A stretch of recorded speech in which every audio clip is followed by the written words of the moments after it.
نړۍ څلور زړه دردونکي جملې.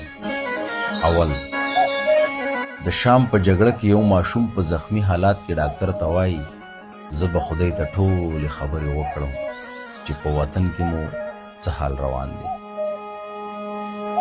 دویم، د موصل په ښار کې یوې عراقي جینۍ په زخمی حالات کې منډې وهي، کیمرامین ته وایي کاکا زما ویډیو مه ریکارډ کوه ځکه چې بې حجابه یم. دریم،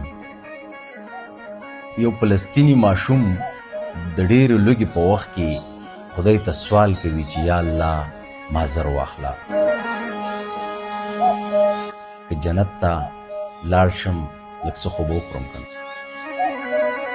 څلورم، د افغانستان په جګړه کې د یو ماشوم لاس شدید زخمی و، ډاکټر سره یې د لاس له پرې کېدو بله لار نه وه.